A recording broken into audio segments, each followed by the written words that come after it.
Mateo Martínez tenía solo 5 años, pero llevaba en la mirada un bagaje que ningún niño debería conocer. Era el tipo de mirada que parecía atravesar las paredes, como si buscara el camino de regreso a algún lugar donde las cosas todavía tuvieran sentido. En ese momento vivía con su madre en un pequeño departamento en el barrio de Villa Aurora, en una zona mixta entre lo urbano y la parte olvidada de la ciudad. La rutina era sencilla: escuela por la mañana, almuerzo en casa, dibujos animados en 1900, la televisión y la ansiosa espera de la llegada de su madre, que trabajaba como cajera en un supermercado. Todo cambió en una tarde nublada, de esas que pesan en el pecho sin explicación. Mateo regresaba de la escuela con una mochila más grande que él en su espalda, cuando se le acercó un hombre que dijo conocer a su madre. El resto fue confusión, carrera, gritos ahogados y luego silencio. Desde ese día, Mateo no ha vuelto a decir palabra. En el hospital los médicos lo llamaron mutismo selectivo, pero para la madre de Mateo fue como si su hijo se hubiera perdido dentro de sí mismo. La escuchaba, la miraba, pero era como si estuviera muy lejos. Tiempo después, un pastor alemán de mirada atenta y pelaje, que parecía bronce pulido al sol, entró en sus vidas. Rex, retirado de la policía, había sido entrenado para misiones de rastreo, rescate y protección. Ahora era un perro de apoyo emocional, y era lo único que había logrado que Mateo respondiera en semanas. El niño no habló, pero comenzó a sonreír junto al perro. Tocó el hocico de Rex como si tocara un buen recuerdo, y poco a poco volvió a jugar, durmiendo mejor, saliendo de la habitación. Era como si ese animal pudiese oír lo que nadie más podía oír. Y en silencio, Mateo volvió a existir. Él simplemente no habló. Aún no. La citación de Mateo para declarar ante el tribunal cayó como un rayo en la familia. Los fiscales estaban desesperados por cualquier pista que ayudara a arrestar a Luis Ramírez, un hombre con una historia turbia y conexiones sospechosas. El único testigo presencial fue Mateo, pero nadie sabía si el niño sería capaz de entrar a la sala del tribunal, y mucho menos de reconocer al acusado o señalar algo. Fue entonces cuando surgió la idea de llevárselo con Rex. El psicólogo del caso, que había estado monitoreando el vínculo entre ambos, argumentó que Rex era más que un perro. Era un puente entre el trauma y el presente. Y después de mucha burocracia, el juez permitió que Mateo compareciera con el animal. El día señalado, entró sosteniendo la correa de Rex con ambas manos, su delgado cuerpo cubierto por una camisa de vestir azul claro y un suéter gris. Era un contraste casi poético, la fragilidad humana y la firmeza canina, una al lado de la otra. La sala del tribunal estaba llena, pero parecía que todo el sonido del mundo se había quedado ahogado cuando Mateo cruzó la puerta. El juez observó atentamente. El fiscal se acercó lentamente, sin hacer preguntas. Rex caminó, prestando atención a cada paso del niño. Pero lo que nadie esperaba fue lo que ocurrió cuando Mateo se paró frente al acusado. Rex se puso rígido. Los pelos de su nuca se erizaron como agujas. Gruñó, un sonido muy bajo, pero lleno de tensión. Su mirada se fijó en Luis Ramírez, quien por un breve instante dudó. Un movimiento casi imperceptible, pero notado por todos. El juez golpeó su mazo, pidiendo orden. Los fiscales intercambiaron miradas. El defensor público intentó desviar la atención diciendo que se trataba de un truco de entrenamiento.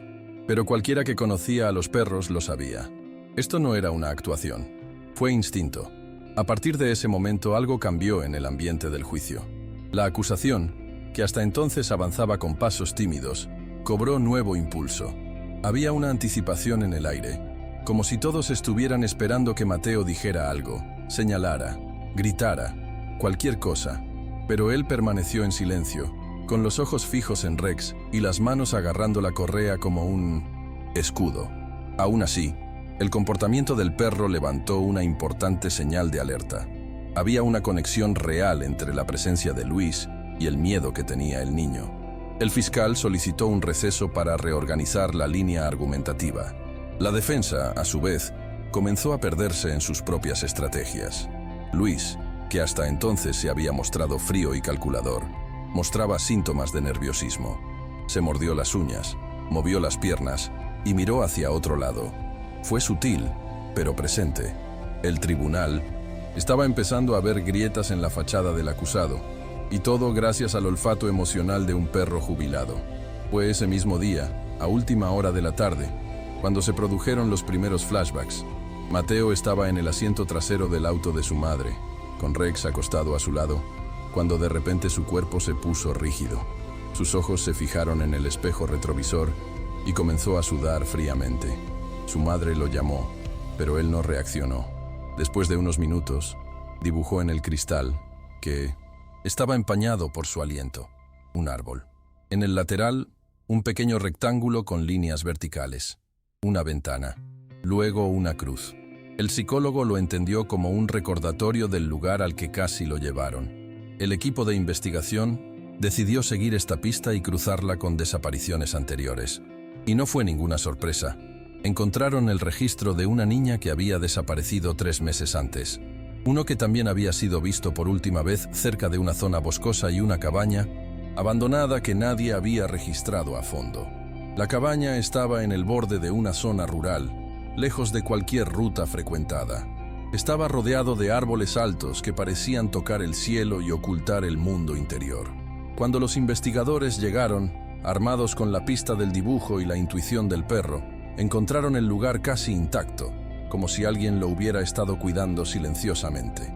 Cuando derribaron la puerta, un fuerte olor a moho y aislamiento llenó el aire. En el cinto interior, las paredes estaban cubiertas de tablones de madera envejecidos, con marcas de clavos en las superficies inferiores. En una habitación trasera, protegida por una cerradura improvisada, encontraron a la niña desaparecida. Desnutrido, asustado, pero vivo. El shock fue inmediato. El niño repitió solo una palabra: Luis. Los agentes se quedaron congelados. La conexión estaba clara, más claro que cualquier evidencia física hasta ahora. El descubrimiento dio un nuevo rumbo a la investigación, y el nombre de Luis Ramírez ahora era imposible de ignorar. Mientras tanto, Mateo permaneció en silencio, pero algo dentro de él comenzó a moverse. Fue como si el rescate de la niña hubiera abierto una puerta interior. En casa, comenzó a acercarse más a su madre, dejándose abrazar por ella sin encogerse. A veces, por la noche, Rex ladraba en el pasillo y el niño se levantaba de la cama para verlo. Los dos se sentaron en la alfombra, compartiendo el silencio. El psicólogo observó esto con un cuidado casi reverente. Dijo que el trauma había congelado la comunicación de Mateo, pero que se estaba descongelando lentamente, con el tiempo adecuado, a la temperatura adecuada y con Rex como calor. Y así, poco a poco, Mateo comenzó a utilizar pequeños gestos para expresarse. Hice dibujos con más detalles. Encajaba las piezas del rompecabezas con una precisión inusual para su edad. Y, más de una vez, señaló con el dedo imágenes del hombre ahora acusado. No había necesidad de decir nada. El cuerpo lo dijo todo. En la sala del tribunal, la tensión aumentaba con cada audiencia. La presencia de Mateo se hizo constante, no porque fuera necesaria, sino porque él quería estar allí. Nunca sin Rex, por supuesto. Los dos comenzaron a entrar juntos, como si fueran una entidad única e inseparable. El juez, hasta entonces reticente, empezó a comprender que aquel chico no era solo un testigo, era una clave. Y Rex, una especie de traductor emocional que descifraba los silencios. Durante 20 segundos, una de las sesiones más esperadas, cuando el fiscal anunció las nuevas pruebas encontradas en la cabaña y presentó el testimonio de la niña rescatada, Luis Ramírez apareció visiblemente conmocionado. Y fue allí, cuando el juez pidió silencio para continuar, que Rex tuvo su segunda reacción inesperada. Se puso de pie, con el pelo nuevamente erizado, y ladró. Un ladrido seco y firme que resonó en la sala del tribunal como un disparo real. Luis se encogió en su silla. Por primera vez, no pudo ocultar su pánico.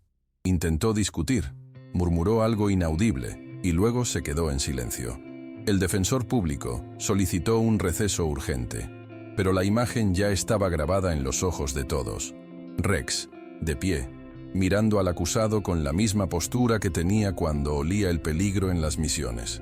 No era solo un perro ladrando, era el aroma de años de experiencia en acción. La prensa comenzó a cubrir el caso con más atención. El público estaba dividido entre el horror y la esperanza. Mateo observaba todo con ojos abiertos, pero firmes. Por primera vez desde el secuestro fallido, parecía que comprendía el poder de su presencia allí. No había necesidad de decir nada. Su silencio fue tan fuerte como cualquier testimonio. Y Rex siempre estaba a su lado, como diciéndole: «Te entiendo, estoy aquí». A partir de ese día, Luis Ramírez comenzó a cambiar. Llegaba a las audiencias con ojeras, jugueteando compulsivamente con las mangas de su camisa y evitando cualquier contacto visual con Mateo o con Rex. La defensa intentó mantener la idea de que todo fue una gran coincidencia, un teatro emocional construido sobre el trauma de un niño, pero nadie en el tribunal parecía creerlo. La verdad, incluso silenciosa, vibró en el aire. Y fue precisamente ese peso el que provocó el momento más inesperado de todo el juicio. Durante la declaración de un perito que relacionaba los registros telefónicos de Luis con la zona donde se encontraba la cabaña, el acusado perdió el control. Interrumpió el testimonio gritando que todo era un montaje. El perro estaba entrenado para provocar una reacción en su contra. La sala estalló en murmullos, pero nadie hizo nada. Fue Luis quien entregó lo que quedaba de su defensa. Los ojos de Mateo se abrieron ante el arrebato de ira del acusado. Fue un momento breve, pero algo allí despertó un recuerdo que parecía haber borrado. Sujetó con fuerza la correa de Rex y lo abrazó como si el mundo estuviera a punto de derrumbarse. El juez pidió silencio. Intervino seguridad y sacaron a Luis de la sala. La defensora pública intentó argumentar que su cliente estaba bajo una fuerte presión psicológica, pero ya era demasiado tarde. El tribunal vio el verdadero rostro de un hombre que utilizó el miedo como herramienta. Y allí, en esa atmósfera de tensión cortante, Rex se tumbó en el suelo, como para decir que el peligro había retrocedido. Mateo no lloró, pero por primera vez en mucho tiempo, sus ojos llorosos no parecían simplemente llenos de miedo, también parecían aliviados. Apoyó la cabeza en el cuello del perro y cerró los ojos. Por primera vez sentí que tal vez todo realmente estaba llegando a su fin. En los días siguientes, la defensa intentó negociar un acuerdo, pero la fiscalía, ahora con la niña rescatada, el historial de desapariciones y la reacción de Rex como parte del argumento emocional, se mantuvo firme. Ya no había más lagunas legales. Luis fue acusado formalmente de múltiples delitos, incluido intento de secuestro y encarcelamiento ilegal. La sentencia aún no estaba definida, pero la condena era prácticamente segura. Aún así, Mateo permaneció en silencio. Sonreía más, dibujaba con más libertad y a veces emitía un sonido, un intento de palabra que moría en sus labios. Nadie estaba presionando. Todos parecían entender que el tiempo de Mateo era diferente, que el trauma no se doblega a las prisas de los adultos. Pero su madre, incluso en silencio, llevaba consigo la esperanza de volver a escuchar la voz de su hijo, no por obligación, solo para saber que, de hecho, regresaría. Fue entonces cuando llegó el último día del juicio. La sala del tribunal estaba abarrotada. La prensa, los curiosos, los funcionarios, todos querían ver el cierre de este caso que había dejado cicatrices tan profundas.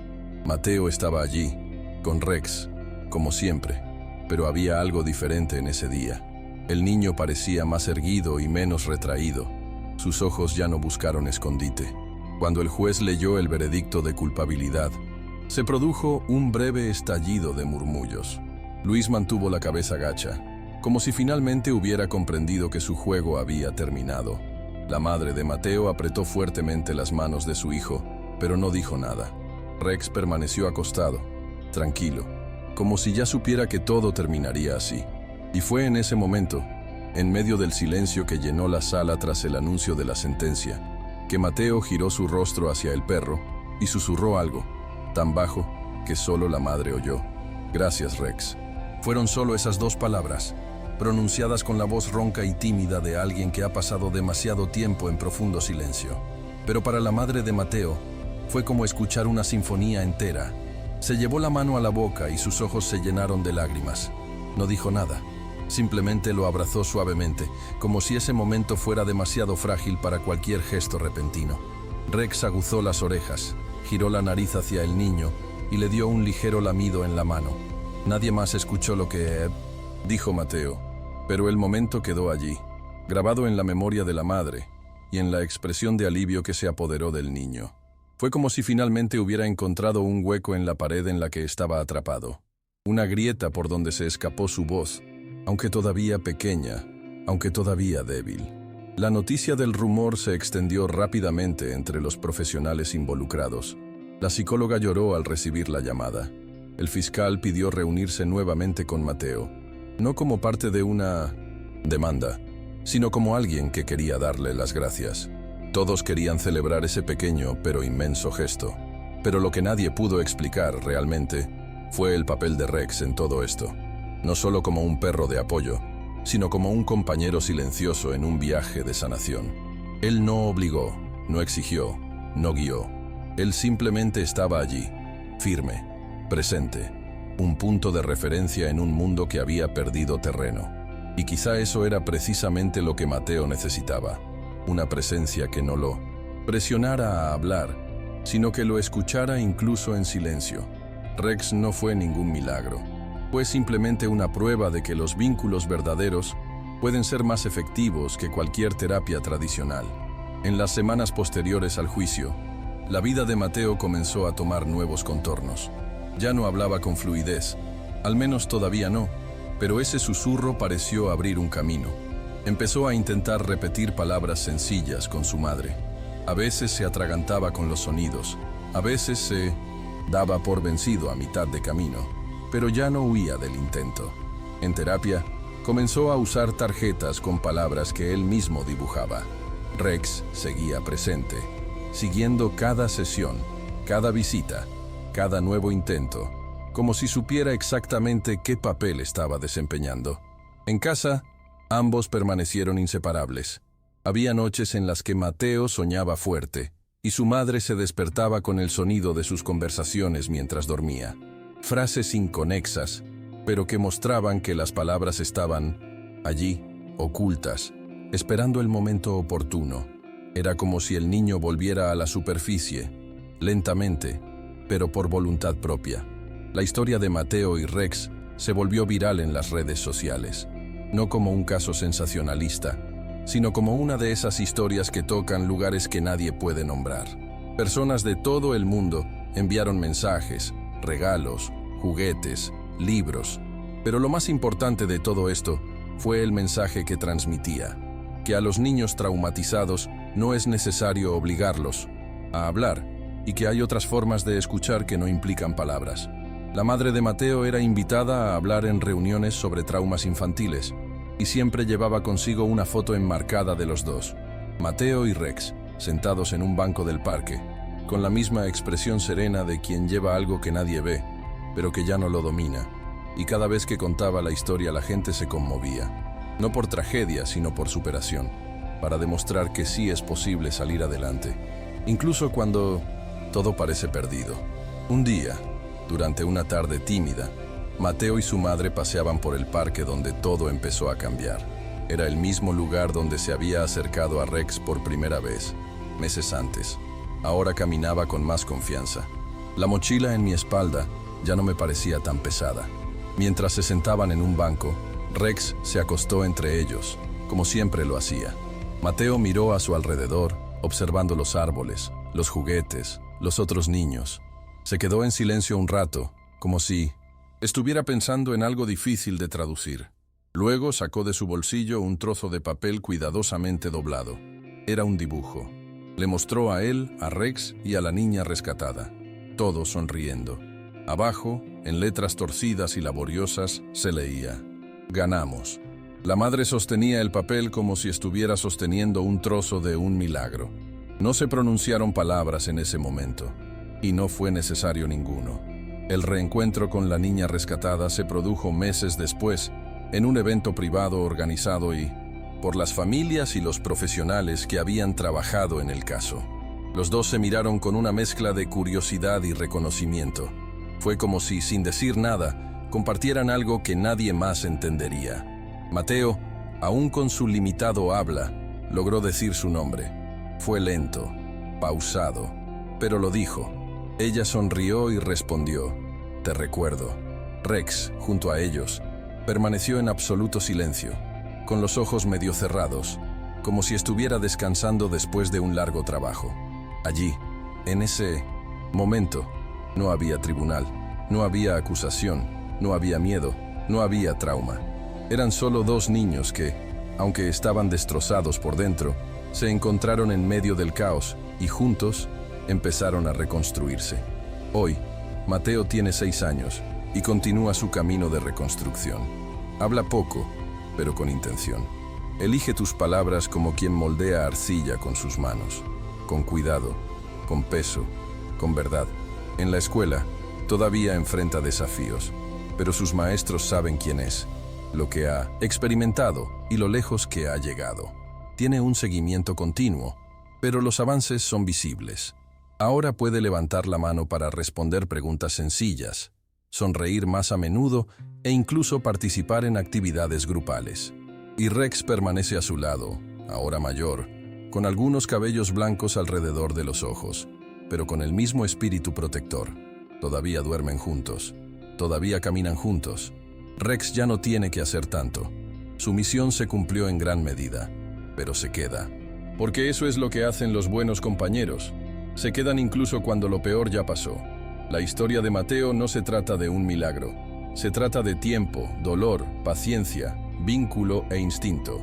Se trata de un niño que vio cómo el mundo se desmoronaba antes incluso de aprender a escribir su nombre y que, aún así, encontró en el silencio el comienzo de la curación. Y sobre un perro que, en lugar de ladrar órdenes o seguir órdenes, simplemente escuchaba con su cuerpo, con su alma. Luis Ramírez fue condenado. Se hizo justicia. Pero la verdadera victoria estuvo en el pequeño susurro de gratitud que atravesó meses de miedo. En ese «Gracias, Rex» había más que palabras. Hubo liberación, porque al final, algunas historias no necesitan ser gritadas para ser escuchadas. Lo único que se necesita es que alguien realmente escuche.